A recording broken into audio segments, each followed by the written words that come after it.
Welcome to the Israel Insider weekly podcast, where we talk about the news in Israel with Ron Cantor, president of Shalanu TV and Israel regional director for God TV. I'm Lisa Hutchison. Thanks for joining us today.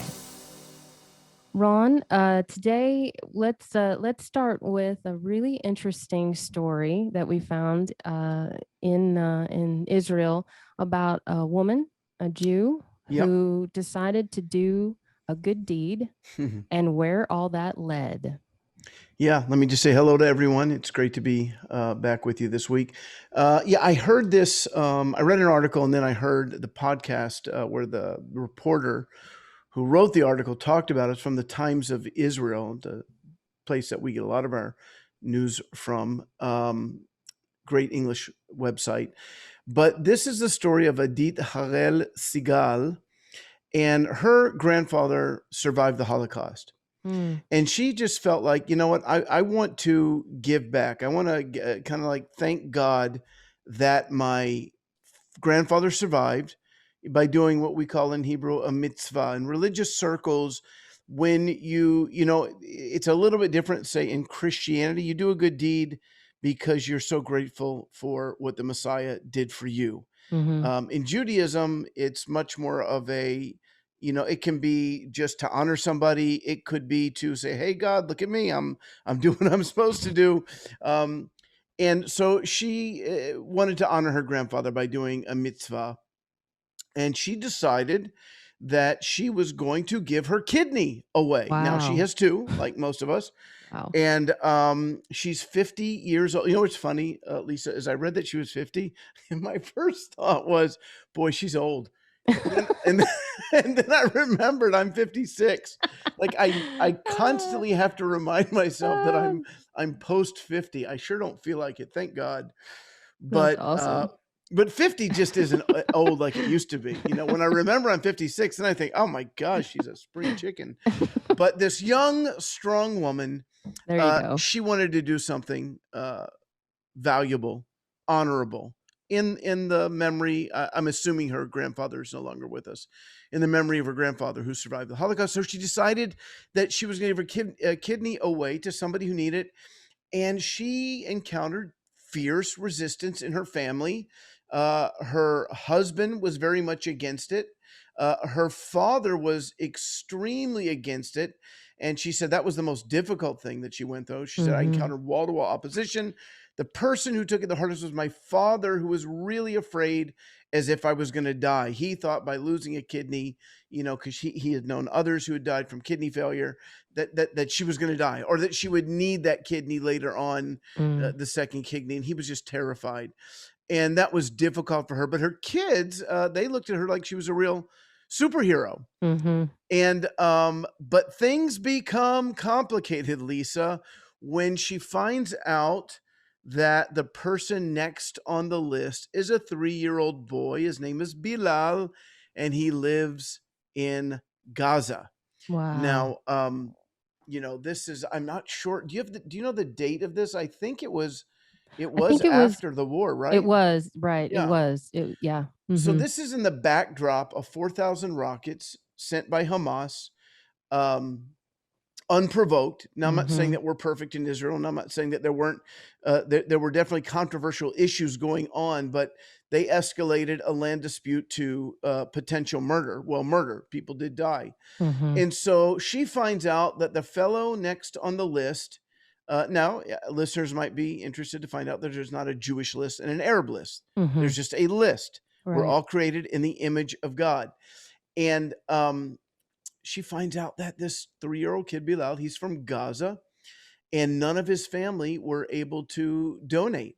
And so the father, one thing, if I may, just that when you were saying that, what's so interesting to me, and that maybe listeners might not be aware of as well, is not only is there not a Jewish or an Arab list, but just the fact that despite what we read in most of the media, so Israel is making this available to someone in Gaza. Like, just that whole fact that there's not, that dividing line is right, not as hard and fast. That's really interesting to me. And especially to, given the fact that she's also very conservative, very right wing in her politics. So yeah, I'm sorry though. Go ahead and finish telling us this. So this little boy in Gaza and his situation.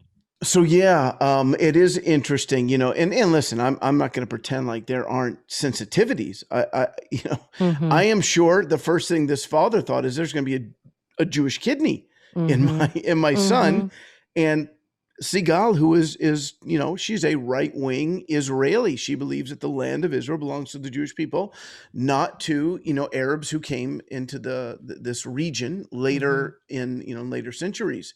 So I'm sure it was difficult. It was something they had to both really think about. Now, the father, obviously, he had, in order to get his son, to the top of the list, he had to agree to take a Jewish kidney from Mm-hmm. a Jewish girl, Mm-hmm. or a Jewish woman, rather. And, of course, and for Seagal's family, this made it even, more intense because, again, this is just after, Hamas has sent thousands of rockets against Mm-hmm. Israel. Now, you think of this little kid, obviously, my belief is very simple. We're all created in the image of God. We're born into sin in the sense that we all need Yeshua, but this kid, he's not launching rockets. He's not throwing rocks. Mm-hmm. He's still too young to have been completely brainwashed against the Jewish people. And he's going to know the rest of his life that a Jewish woman saved his life. Mm-hmm. So it's a pretty big deal. And so Yeah. she had to think about it, and she felt that it was the right thing to do. She said, I felt that this was meant to happen. Not a day goes by that I'm not happy about saving the life of that sweet child. Mm-hmm. And a day before the breakthrough happened, Seagal's father called her up on the phone. I'm sorry, the day before the operation, Yeah. a breakthrough happened. Seagal's father called her up on the phone. Again, the relationship was strained over this. And he said, "You are my daughter. I wish you luck." I'm sure he said more than that. And she said she just started crying so hard, just so happy and so relieved. She Mm-hmm. loves her dad, Yeah. and it meant so much to her that he gave her blessing. Now there was one moment when the mother Balil and uh, Sigal were together, and they were in a room. They were waiting, and she says, "I was caressing him and singing him lullabies in Hebrew." Do you Mm-hmm. understand that? Singing, here's this white, right wing, religious Israeli woman with a 3-year-old Arab Gaza boy in her lap, and she's Mm-hmm. stroking his head, singing lullabies to him in Hebrew, and he falls asleep. She said it was a moment of sweet gladness, and then I thought to myself, "Wow, that's what's going on here.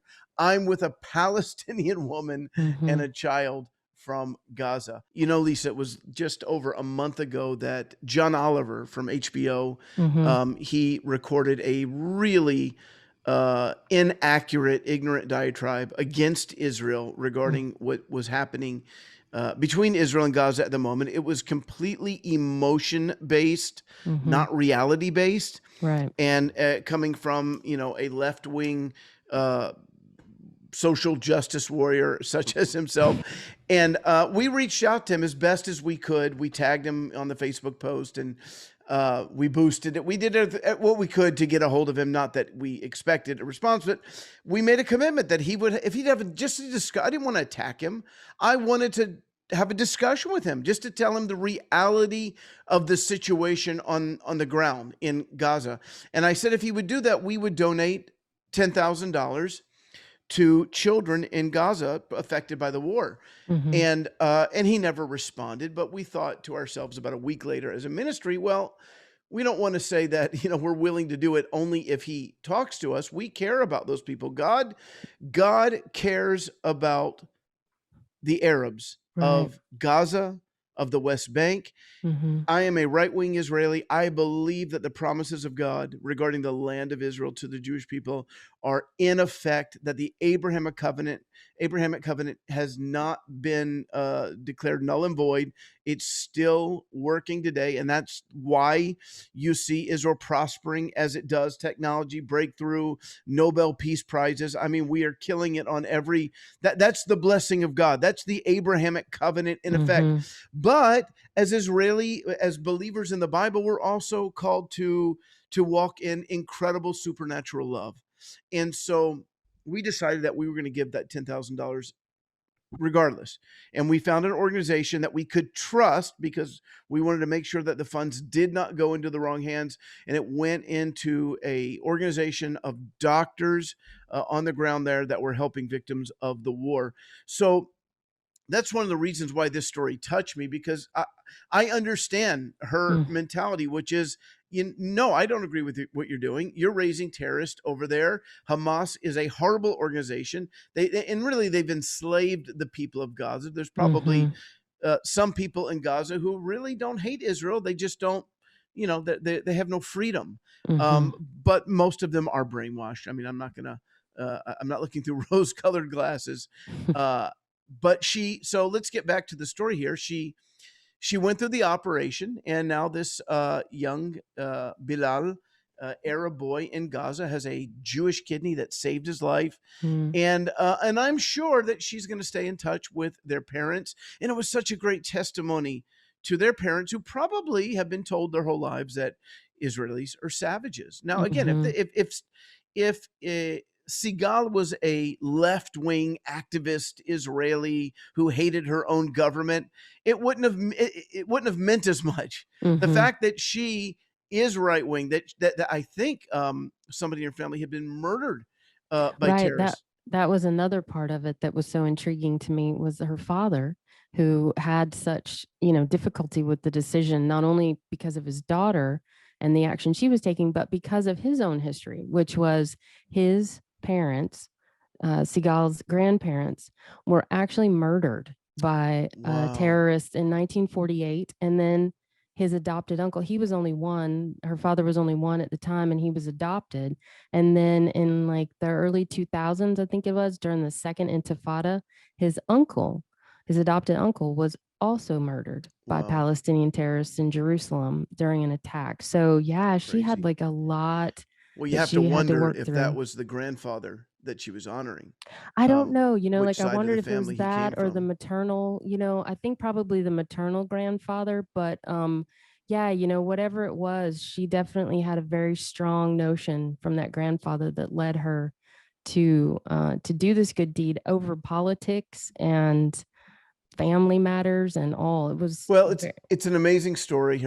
She's through the surgery. According to all reports, her body has mended, and so have the relationships within her family. But again, a tremendous act of humanity in the midst of a very difficult situation. Yeah, I love those kind of stories, especially just, that's just what a sacrifice, and she just kept going and did it.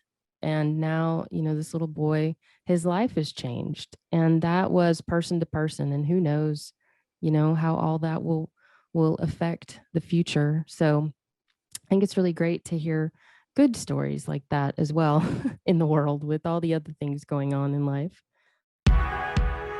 Have you heard of Shalano TV?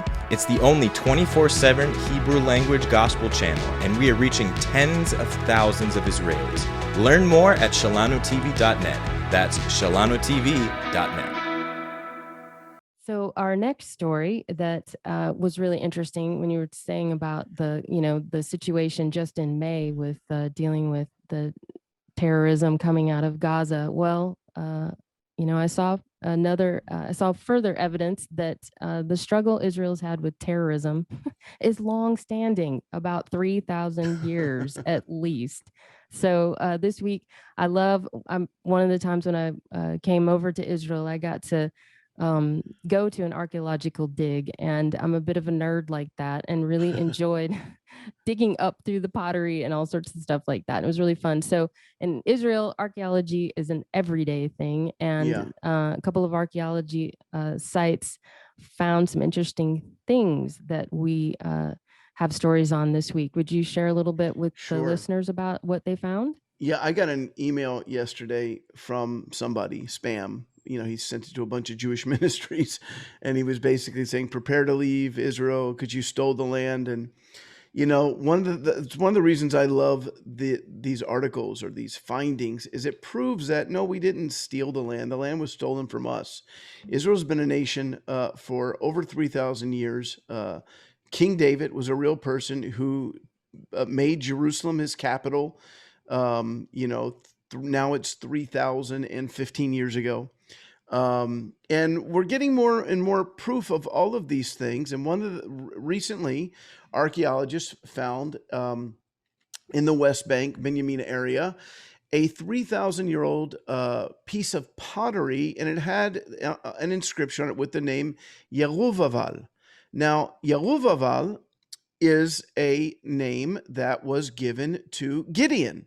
And 3,000 plus years, give a few hundred years, that was roughly the time that he would have been hanging out there doing his thing and leading Israel as a judge. And then they, as well as they found 2 other freedom coins. Now, well, you know what? Let me just get to that in a minute. So here you have this inscription, which goes back to 1100 BCE, the time of the judges. And this is an area that we don't know so much about except from the Bible. But here it is. Now we can't say for sure that this was definitely Gideon, but the fact that he had this name, this was his name, and we've now we don't know of any other famous Yeruvavals from that time period. Right. So that's a pretty big deal. The other thing that they found was 2 coins, one that goes back to 67 CE, and the other one to about 60 years later, around 130, 132. And why are these significant? Well, once you get into the Roman time period, coins began to be used to give us clues about dates. They would commemorate, kind of like stamps today. We would have a stamp, I would imagine, with Rosa Parks or Martin Luther King. Right. And if Plus, somebody finds that, I'm sorry. Plus, I just remember too, to commemorate the bicentennial. We had Right. coins 1776 and I remember those. 1976. For our younger listeners, if you lived in the U.S. if you lived in the U.S. in 1776, you're probably dead by now. But if you lived in the U.S. in 1996, nope, 1976, 1976, thank you. You will remember that we had these bicentennial quarters that everybody had, and they were really cool at the time. Well, in the same way, back in so you have to understand, in 66, the Zealots who were fighting against Rome for freedom, they had wrongly believed that God was leading them into to revolt against Rome, and God was going to give Israel victory again. What they did not know or didn't believe is that Yeshua had prophesied 40 years earlier that Jerusalem was going to be restored, or not restored, but destroyed, eventually restored, but destroyed, and that the temple would be destroyed, Matthew 24. And so that is exactly what happened, but they're fighting for 4 years, 66 to 70. And so the date is 67. So a year later, which they called year 2, because they're thinking this is a new, we're taking over. We're going to fight for freedom. We're going to win. And 67 was year 2. 66 would have been year 1. So Lisa, this is further proof that Jews were in Israel, that the revolt, the Jerusalem revolt, or the siege on Jerusalem, it happened in 66 CE. The temple was destroyed in 70 CE. So this is just another proof, not that we needed this, because there's been so many different things found. And it said, it had an inscription in Hebrew on it that said, "Freedom for Zion." So pretty clear. Pretty clear. Then there's a fellow by the name of Bar Kokhba, son of the star. And Bar Kokhba, he comes around in the year 130, and Rabbi Akiva, who's next to Moses, the most beloved rabbi in all of Judaism, makes a major mistake. and he declares that Bar Kokhba, this military general, is the Messiah. And when he does that, the Messianic Jews, they're like, whoa, we were kind of with you until nope. And so they could not fight with him in the revolt. But Bar Kokhba, he ends up being killed I think in 135. I think he declared freedom in 132, died in 135, and that was the end of the revolt. And Hadrian, the emperor of Rome, just completely demolished Jerusalem again and exiled all that. That was a very lasting exile. Lasted until 1948, 2,000 years. Wow. Which is incredible because when you think of the first exiles, there was 721, and then in 586, that only lasted 70 years before, Jeremiah's prophecy, Jews began to come out. And then we had independence for about 100 years. But then in 135, this exile lasted for 2,000 years. How did the Jewish people stay together as a people group during that time? There's no other witness in history of a people being separated from their geographical homeland. And there were always Jewish people in the land that just were not a lot. And I believe it was illegal to be Jewish at that time and be in Jerusalem. Wow. So they didn't want any more revolts, the Romans. So that's why they did that. But anyways, they find a coin that goes back to that time period and has a palm branch encircled by a wreath with the Hebrew inscription that reads, very similar to the other one, freedom to Jerusalem. And the other side has an image of a musical instrument and the name Shimon. Now, who's Shimon? That's the name of Peter, by the way, Simon Peter, Shimon Kefa. But this was talking about Shimon Bar Kokhba, the fellow that I mentioned before, who was the leader of the revolt. So again, there's so much evidence. So when people tell me, Israel has stolen the land, I just want to ask, well, how far do these claims get to go back? Did America steal the land from Native Americans?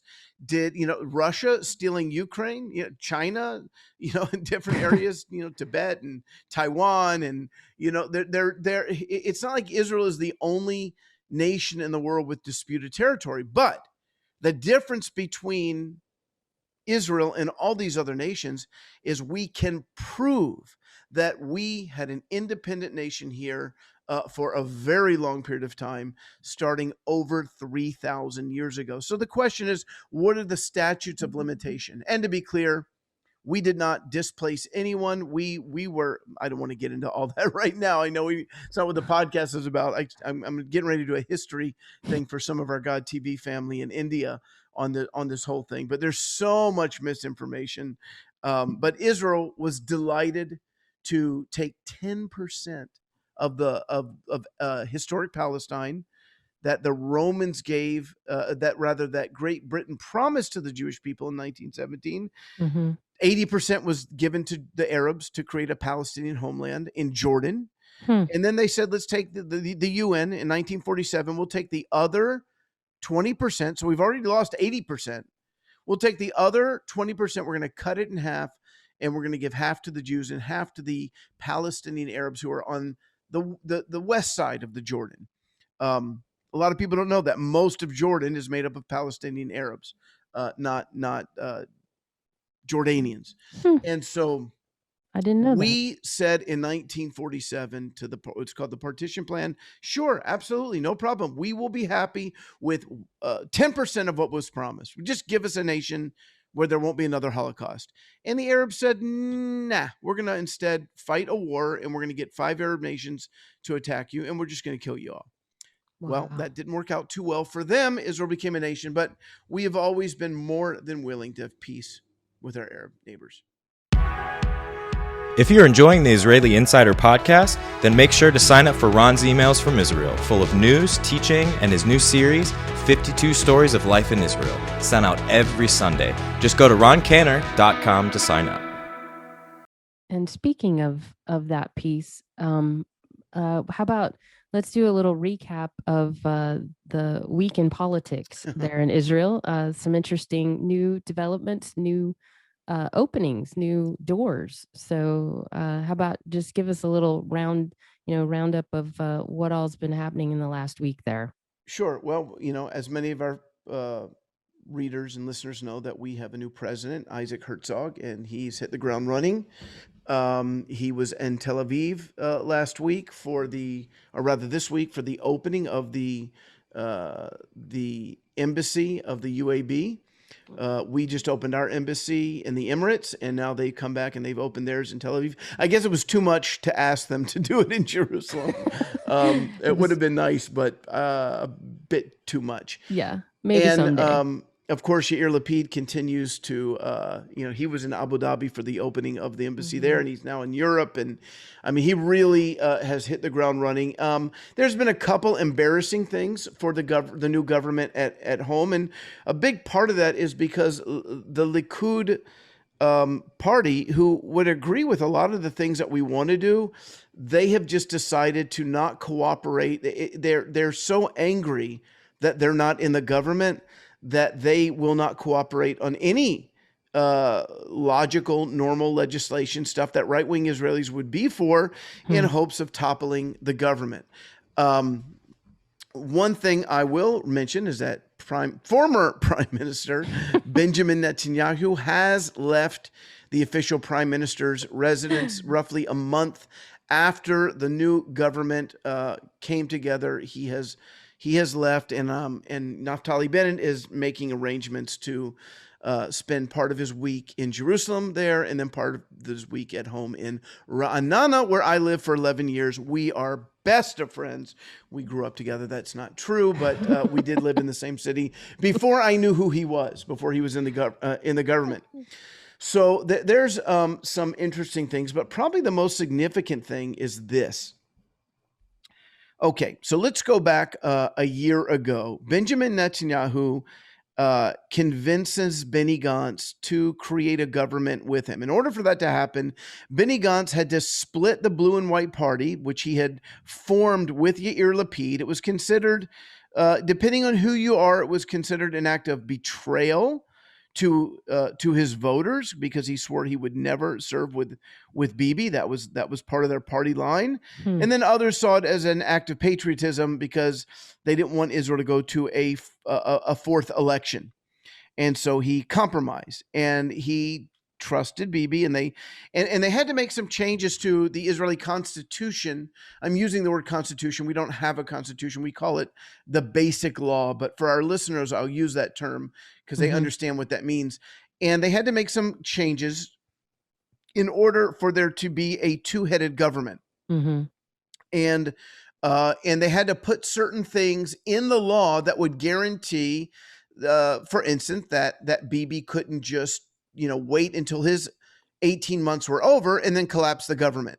There were safeguards in place. One of them said that they had to pass a budget for 2 years, or pass a budget rather, in order for the government to go forward. Well, Bibi said to Gantz, I mean, he's very smart, very cunning, Netanyahu. He said, hey, we're going to pass a 1-year budget.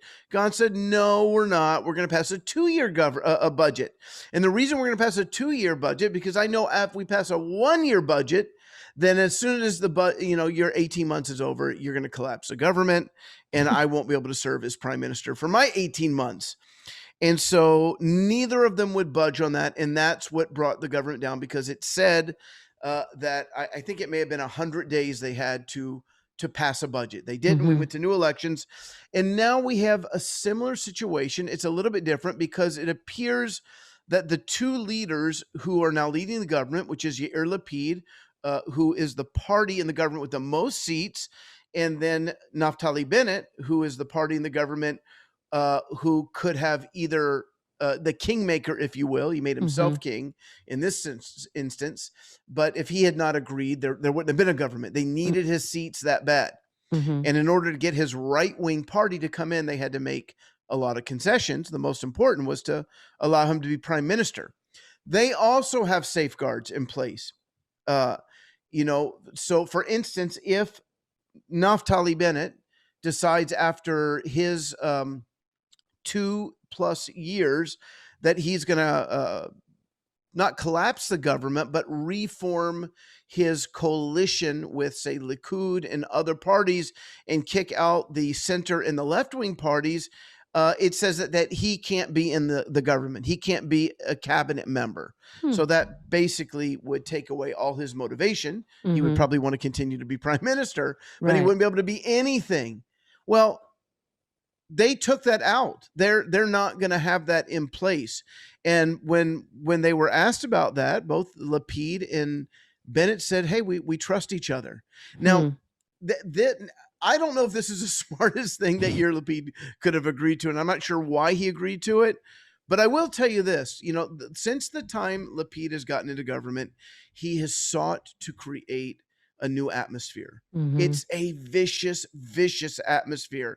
And when he gave his speech, at the most chaotic session of the Knesset I have ever seen in my 20 years of being in Israel, where they shouted down for the entire speech the new prime minister, called him a traitor. I mean, it was horrible. Wow. Lapid got up and he said, I brought my mom here and I thought this would be exciting for her. We had to convince her to leave. She's very old, to leave Tel Aviv, come to Jerusalem. It was a big deal, but you know what? This is an embarrassment, and I'm not going to participate. He gave I think it was like a 30-second speech. But when people asked him why he did that, he said, "We have to create a new atmosphere in Mhm. Israeli politics, one of Mhm. trust, one of mutual respect." So good for him for doing Yeah. that, and it does. Yeah. By all accounts, there is real friendship and real trust. Their politics are definitely different on some things, Mhm. but probably on things like the economy, very close. So that's a little bit of the rundown of what's been happening in Israel this week. Well, thanks for all the updates. It's always good to hear what's happening and get the inside view, on it, things that we may miss just from the news that we get here in America. And also just having that Israeli American perspective is really helpful because you understand both worlds, or, for sure American, and you've definitely, like you're always talking about, you're always an immigrant, but you're definitely immersed in it in Well, it helps Israel. that I have a uh, wonderful Israeli-born wife Mhm. who, when I don't understand things, she does. Yeah. And one of the things I've never understood, like when we made Aliyah back in 2003, for her, she wasn't making Aliyah. That's when you become an immigrant. She was just Mhm. coming home. Mhm. I made Aliyah. The kids made Aliyah. But when we did that, I've had friends. Many of my friends in ministry, they came here. They immigrated to Israel. They had two parents who didn't speak Hebrew. Mm. I don't know Wow. what I would have done without Ilana. I mean, she got the kids in school. She did teacher parent night. I mean, she did everything, Yeah. and I would go to some of these things, but I didn't understand anything. And so I don't know how these other folks have done it. So, good for them. Yeah. Yeah. Y'all were really blessed. Um, Well, I guess that wraps it up for this episode of the Israel Insider Podcast. And if our listeners enjoyed this weekly podcast, please be sure to give it a rating, a review on wherever you're listening, because that helps other people find the podcast. And be sure to follow the Israel Insider on Facebook and sign up for our daily emails that go out, where we're giving you through the week the inside scoop on happenings in the Holy Land. Thanks again for joining us, and we'll see you next week.